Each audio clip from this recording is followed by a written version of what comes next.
Welcome, this is your life now, the wasteland where we all take a vow. Hi, my name is Mallory, and I've had multiple sclerosis for 20 years and utilized a power wheelchair for 13 years. I share what my family's experience is like navigating a chronic illness, and today I want to talk about muscular Botox. And reason being is because I just had it administered, and it's an experience. So let me just say that. I hope that in sharing this, that it allows anyone to make a better judgment on whether this is for me or not for me, or simply a shared experience and knowing that what you went through is what I went through too. But I don't know.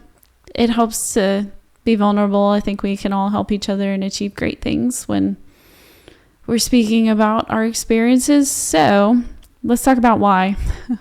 Why would you ever want to have this done? And for me, it was because of lack of sleep was a big one. My legs spasm constantly. And so what that might look like is a jumping or bouncing. That's not intentional. If you're a friend or family member and have seen my legs like bouncing, I'm not controlling that. My brain is not thinking it. It is simply a bodily response, and it can become rather annoying. As it relates back to sleep, though, I spasm throughout the night. My legs will constantly be up in the air. I'm a stomach sleeper, so my knees will bend and my foot will just be up in the air. And unfortunately for my husband, that means there's a breeze, or think about when that leg comes down. Like, I also don't have a lot of control over that either, or sensations of where my legs are or where they're not. And so that can become rather annoying for my husband, but me as well, because it's a little painful when your knee has been bent for hours up in the air, and then you suddenly come to and realize like that knee pain is because it's been bent and holding up the covers. And anyways, that just ultimately was one of the biggest nuisances, was lack of sleep. But additionally, when your legs are constantly bouncing, and there's the medical term for that, I believe, is clonus, and I probably said it wrong, but when you're constantly bouncing and that muscle is reacting without your control, and meanwhile there's this like mental battle because I'm trying to control it and I'm trying to calm things down, and it just doesn't happen because that nerve signal isn't there. When that occurs, it is so fatiguing. So I'm already running on steam and counting my spoons. And at the end of the day, it is so challenging because you're using all this energy and steam that you still want to use for activities that you had planned, not for your body to act out. So anyways, I just found myself relying more on muscle relaxers, which it's just a personal preference. Like, I try to limit as much oral intake of medications that I can in my head. For whatever reason, that doesn't seem healthy to me, and so I try to do things as naturally as possible. It is not the easiest, considering the lengths and amounts of activity I have going on with the muscular part. And so anyways, I found myself being a little bit challenged with what is right, what is wrong. Do I need to continue taking all these muscle relaxers? So we gave the Botox thing a try. Now I say a try, like, I've done Botox before, and it's been like an 8-year gap. And the reason for that 8-year gap is I was really just weighing my pros and cons. And so when I say pros and cons, what I mean by that is the amount of pros against the cons. So with the muscular Botox, for me, again, this is all for me. I have not found that it has calmed things down enough in comparison to the cons that it would make it a pro. I hope that makes sense. So what I mean by that is Botox is not comfortable. I find it quite painful. I also, because of that pain, I also find that it is additionally a very anxious and nerve-wracking and anxiety-driven circumstance for me. And so that doesn't equate to a comfortable procedure either, because when your muscles are all tense and then someone's trying to inject into that muscle, it can be quite uncomfortable too. So I do realize I promote some of that discomfort. But additionally, the frequency in which you have to have Botox is another con for me. Botox is every 3 months. That's what insurance will pay for. And you could extend it. You could do every 3 to 6 or whatever your preference is. 8 years, like me. But the problem is you have to bundle it. You have to bundle your Botoxes. So when you have bladder Botox like I do, and find that very successful, I then have to do my muscular Botox within the same 5-day period, same week. And if I was having cosmetic Botox, same week as well. And so you might end up having multiple procedures in the same week, meaning multiple uncomfortable situations. In my case, anxiety and anxiousness, like that just kind of goes hand in hand with all the injections for me. And so you really have to equate for that. And weighing, for me, I weighed pros and cons with anxiety, and did it really benefit me enough against those cons? And so I'm still kind of like speculating what this round means for me and if I want to continue or not for those reasons. But so we decided now to do this procedure again because of the discomfort, the pain that I described, and then becoming reliant on muscle relaxers yet again. I know 8 years ago I was popping 9 muscle relaxers before bed trying to get some relief, and I don't even know if I was ever getting relief. I was simply knocking myself out with muscle relaxers. And so I was just I'm only on 1 now, but I just was very conscientious of that. Again, not wanting to orally intake more than necessary if there was another procedure or something available to me. But I don't, with any MS patient, I feel like we just become desperate for sleep and rest and feeling like we have some energy when we wake up, and which is hard to come by.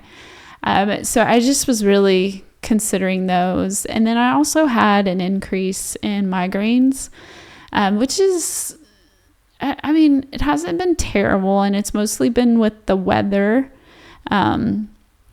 which goes hand in hand with like when my other muscle tension and things present themselves as well. So how Botox is performed is first by identifying your problematic muscles through an evaluation, and mine is through a physical rehabilitation department locally at UT Southwestern in the DFW area. And given, kind of the course for me, an 8-year gap, and then the reasons why, they did prescribe lidocaine cream during my evaluation to, I don't know, maybe alleviate some anxiety within me, but at the same time, give me some relief, hopefully, through the procedure. And so for us, we had an hour drive from our community to the location for the procedure. And when we got there, we made sure we had a 15-minute window in between the appointment time and arrival. And so my husband just lathered me up in lidocaine cream when we arrived, and sat in the parking lot, and it felt disgusting. I will add that, especially when like your thigh is touching the plastic wheelchair seat. It felt rather nasty, but I really didn't care at that moment. I just didn't want to feel any pain or discomfort. And so anyways, that's what we did. Funny story too. We did not have any gloves or anything in the car. And so all we kept thinking is like my husband's hands were going to be numb. And so I found a umbrella bag in my car. And so what it reminded us of is like, if you've ever watched like any of the vet shows, you know, where they put that big old long like glove on their arm before they, you know, do what they need to do to check, you know, maternity and stuff for cattle. Yeah, that's what my husband looked like. Anyways, so he applied the lidocaine cream with that, and the blue ink, of course, came off the umbrella bag all over me. So I was real cute and blue. I look like a lidocaine lathered Smurf. But anyways, that's what we did. It did, I mean, the lidocaine did not exactly alleviate all the discomfort, but it was a subtle measure to help me out through the procedure. But anyways, they, through the evaluation, they identify the muscle, and then they do repeat that before they do perform the procedure, just to confirm like what you're going through is what we discussed. And so they inject a needle at that point into the muscle. They attach an electrode to that needle and shock the muscle to get a response. Once they've achieved that is when the injection is administered and the Botox is presented to your muscle. And so for me, I did have a late afternoon appointment, so it did help. Total was 18 injection sites. One was more than I wanted, but anyways, a little discomfort. More, I think, honestly, more brought on by my own anxiety and tension than anything.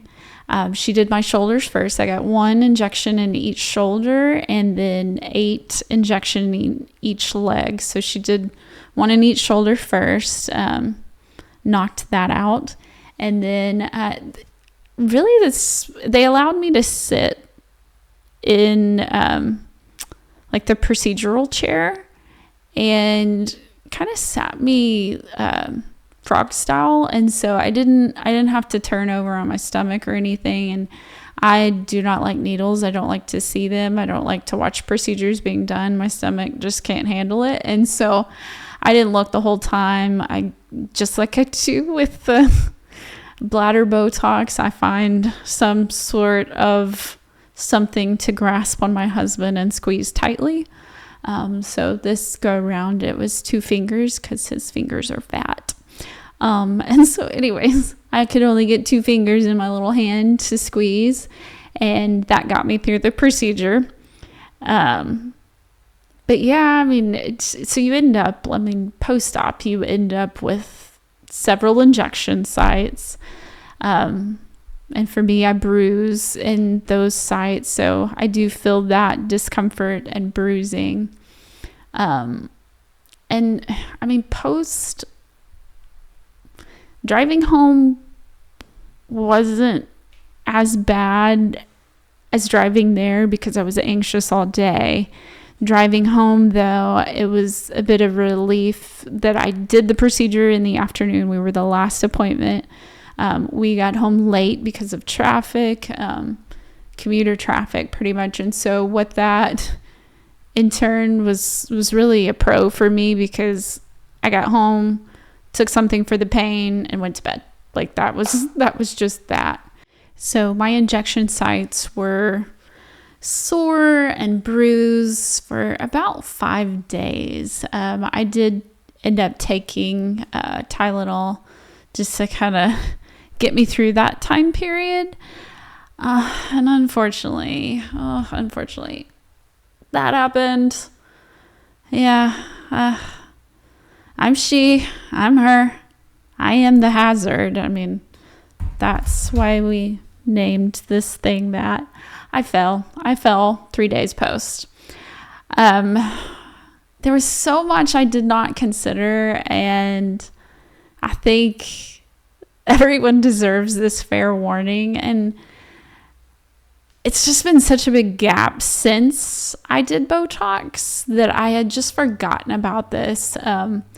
But the reason I stopped doing Botox 8 years ago is I just wasn't like, I was noticing I needed the spring in my step that the spasms were giving me. I had a lot more abilities 8 years ago. I was transferring much more confidently. I had so many more abilities 8 years ago. And so I felt the Botox actually was holding my abilities back, which was another con for me, a big con, as far as safety wise. And so this go around, it's just been such a big gap. I didn't consider all those things. And so I woke up 3 days post and racked my brain thinking that, I can get out of bed. I've done this so many times before. Didn't think about the timeline of when, didn't think about the fact that had Botox 3 days ago. But you do need to plan for an adjustment period with your body, because Botox changes your sensations. It changes how the muscle responds. So if it's not enough that we wake up in a different body every day, but then the procedures that we have to have done or the things that we do to stay comfortable also contribute to sensation changes and etc. So anyways, I simply factored in the fact that I had gotten out of bed before. I could transfer to my wheelchair just fine, and was prioritizing the fact that I was going to let my husband sleep in, and I did not even factor in anything that I should have. And so anyways, I fell. And what that fall looked like was I was able to make it to the edge of my wheelchair seat, and just slid out. So sliding out of your wheelchair into the floor seems like the safest route, right? But not when your bum catches the footrest, and the footrest then folds out onto your calves, and you are then crushing your feet underneath that, or by the weight of your body sitting on top of your feet and calves. So that's what happened. And I don't use my husband's legal name frequently at all. There could be weeks that I don't say his legal name because I call him Babe all the time, but he got his legal name screamed multiple times, to rush and hurry and rescue me. And following that, all my thoughts around independence and transferring and so forth were revoked. In a good way, in a loving way. I need to rely on him for those things until we have safety measures in place to comfortably get me out of bed independently and etc. So anyways, I did fall. I fell. I changed our days of history and accident, injury, so forth. Yeah, I did it. But the good news is it's not broken. I have strong bones, and I really don't understand why. And I don't care why, but I have strong bones and they don't break. The amount of times I've crushed my feet, they take the brunt of every injury, and they're still intact. So, anyways, bottom line, plan for the adjustment period, because your body's going to change. You're going to notice some differences. In fact, I now feel like in my shoulders especially, I feel like my shoulders where the injection site were is much softer and pliable, but the tension did move up into my neck now. And so I don't know. I just felt like some of the tension moved into just a different part of the muscle rather than relaxing the entire muscle. And So that'll be further conversations with the physician, because we have had rain since, and I mean I've definitely seen some subtle improvements, like with the rain coming in. I wasn't as bouncy and I wasn't as uncomfortable as I usually am. So I did get some subtle relief, but I am still taking oral muscle relaxers. I'm not sure I'm going to be able to completely step away from that. And that was kind of an afterthought as well. Because even with the bladder Botox, I do still have to supplement with a daily medication to keep the spasms at bay. So I don't know that I'm going to be able to separate them. And I'm probably going to have to be okay with maintaining both throughout my experience. But I did 7 days post notice that the achy pain throughout all of my muscles that were injected did alleviate, and that again took about a week for that. So there is quite a lot going on when you have Botox injections. But anyways, I was luckily able to get into an orthopedic foot surgeon in regards to my foot, and making sure that I did not injure anything long-term wise. And surprisingly, what he diagnosed me with was an Achilles tendon contracture. So living a completely sedentary lifestyle and sitting in the same position 16 hours a day.